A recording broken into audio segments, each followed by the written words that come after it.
Body fluids and circulation पढ़ेंगे हम। तो आइए हम ब्लड टॉपिक से स्टार्ट करते हैं इस चैप्टर का। आपका ब्लड स्पेशल कनेक्टिव टिश्यू है। स्पेशल इसलिए क्योंकि इसमें फाइबर प्रेजेंट नहीं होता है। हमारा ब्लड प्लाज्मा और फॉर्म्ड एलिमेंट से बना होता है। फॉर्म्ड एलिमेंट्स का दूसरा नाम ब्लड सेल्स है। सबसे पहले हम प्लाज्मा के बारे में पढ़ेंगे, उसके बाद फॉर्म्ड एलिमेंट्स या ब्लड सेल्स के बारे में पढ़ेंगे। स्टार्ट करते हैं प्लाज्मा। हमारे ब्लड का प्लाज्मा जो है स्ट्रॉ कलर का है। स्ट्रॉ मतलब पेल येलो कलर में। हमारे ब्लड का 55% पार्ट जो है प्लाज्मा बनाता है। 55% में 90 से 92% प्लाज्मा वाटर है। 55% में 90 से 92% हमारा प्लाज्मा वाटर है और 6 से 8% जो है वो प्रोटीन है। प्रोटीन जो 6 से 8% है वो है फिब्रिनोजन, ग्लोब्यूलिन एंड एल्ब्यूमिन। एक एक करके तीनों प्रोटीन का यूज देख लेते हैं। पहला प्रोटीन है फिब्रिनोजन, जो क्लॉटिंग और कोगुलेशन ऑफ ब्लड में हेल्प करता है। कोगुलेशन मीनिंग जब चोट लगती है तो जो खून जमता है उसको हम कोगुलेशन ऑफ ब्लड कहते हैं। और ग्लोब्यूलिन डिफेंस मैकेनिज्म में इन्वॉल्व होता है बॉडी की, जैसे कि इम्यूनोग्लोब्यूलिन।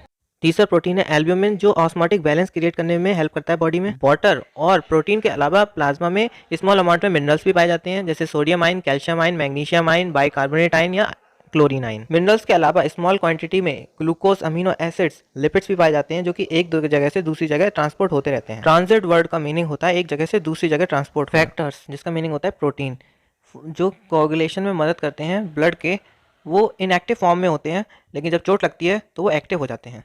फैक्टर का एग्जांपल है जो कोगुलेशन ऑफ ब्लड में काम आता है, वो है फिब्रिनोजन। प्लाज्मा में से अगर हम क्लॉटिंग फैक्टर निकाल दें तो हम उसको सीरम कहते हैं। फॉर्म्ड एलिमेंट्स या ब्लड सेल्स कह लो उसको, ये 3 टाइप्स के होते हैं, erythrocytes, leucocytes and platelets. Formed elements में सबसे पहले है आरबीसी, जिसे एरिथ्रोसाइट्स भी कहते हैं। दूसरी है प्लेटिलेट्स और ये थर्ड है वाइट ब्लड सेल्स, डब्ल्यूबीसी, जिनको हम ल्यूकोसाइट्स भी कहते हैं। हमारा ब्लड 45% फॉर्म्ड एलिमेंट से बना है। सबसे पहले आते हैं रेड ब्लड सेल्स या एरिथ्रोसाइट्स। ये सबसे ज़्यादा पाई जाती हैं ब्लड में। 5 से 5.5 मिलियन आरबीसीज पर क्यूबिक मिलीमीटर ऑफ ब्लड में पाई जाती हैं। अडल्ट्स के रेड बोन मैरो में आरबीसी का प्रोडक्शन होता है। आरबीसी में न्यूक्लियस नहीं होता है और इनका शेप बाई कॉनकेव होता है मैमल्स में। आरबीसी में रेड कलर का कॉम्प्लेक्स प्रोटीन होता है जो आयरन के साथ बॉन्ड बनाता है, जिसको हीमोग्लोबिन कहते हैं। हेल्दी इंडिविजुअल के 100 ml ब्लड में 12 से 16 ग्राम हीमोग्लोबिन प्रेजेंट होता है। हीमोग्लोबिन का सबसे इंपॉर्टेंट रोल होता है ट्रांसपोर्ट करने में गैसेस को, रेस्पिरेटरी गैसेस को, जैसे CO2 एंड ऑक्सीजन। आरबीसी का लाइफ स्पैन 120 डेज है और ये स्प्लीन में डिस्ट्रॉय होती हैं। स्प्लीन को ग्रेवयार्ड ऑफ आरबीसी भी कहा जाता है। डब्ल्यूबीसी को हम इस माइंड मैप से सीखेंगे। इसमें एनसीईआरटी की सारी लाइंस कवर हैं। आइए स्टार्ट करते हैं। डब्ल्यूबीसी, जिसे हम ल्यूकोसाइट भी कहते हैं, वो 2 टाइप्स की होती हैं, ग्रैन्युलोसाइट और ए ग्रैन्युलोसाइट। जिस सेल के साइटोप्लाज्म में ग्रैन्यूल्स हैं उनको हम ग्रैन्युलोसाइट कहेंगे और जिनमें ग्रैन्यूल्स नहीं प्रेजेंट हैं उनको हम ए ग्रैन्युलोसाइट कहेंगे। ग्रैन्युलोसाइट्स में 3 टाइप की सेल्स आती हैं, न्यूट्रोफिल्स, ईसिनोफिल्स एंड वेसोफिल्स। न्यूट्रोफिल्स जो कि सबसे ज़्यादा प्रेजेंट होती हैं टोटल डब्ल्यूबीसी में, जो कि 60 से 65% पार्ट कवर करती हैं डब्ल्यूबीसी का। और ये फैगोसाइटिक सेल होती हैं जो कि हार्मफुल पैथोजेंस को खा जाती हैं।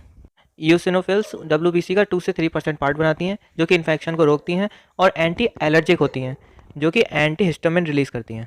लास्ट ग्रैन्युलोसाइट है बेसोफिल्स। ये 0.5 से 1% होती हैं डब्ल्यूबीसी का, जो कि सबसे ज़्यादा कम होती हैं। बेसोफिल्स सीक्रेट करते हैं हिस्टामिन, सेरोटोनिन एंड हेपेरिन।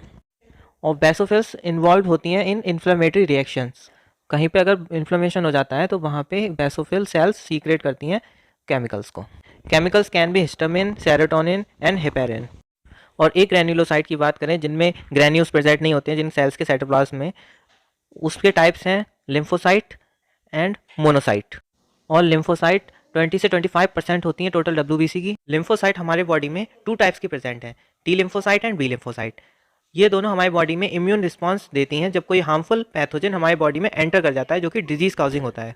और दूसरी एक ग्रैन्युलोसाइट है मोनोसाइट, जो कि 6 से 8% है टोटल डब्ल्यूबीसी की, जो कि फैगोसाइटिक सेल है, बैक्टीरिया को खा जाती है जब कोई डिजीज काउजिंग बैक्टीरिया बॉडी में एंटर कर जाता है। डब्ल्यूबीसी के बारे में कुछ नोट करने वाली बातें ये हैं कि डब्ल्यूबीसी कलरलेस है क्योंकि इसमें हीमोग्लोबिन प्रेजेंट नहीं है। डब्ल्यूबीसी में न्यूक्लियस जो है प्रेजेंट होता है। डब्ल्यूबीसी का काउंट 6000 से 8000 है पर क्यूबिक मिलीमीटर ऑफ ब्लड में।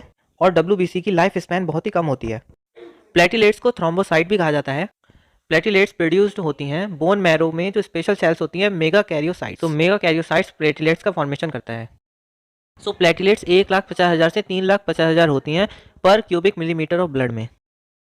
प्लेटिलेट्स इन्वॉल्व होती हैं क्लॉट करने में ब्लड को, जिसको हम कहते हैं कोगुलेशन ऑफ ब्लड।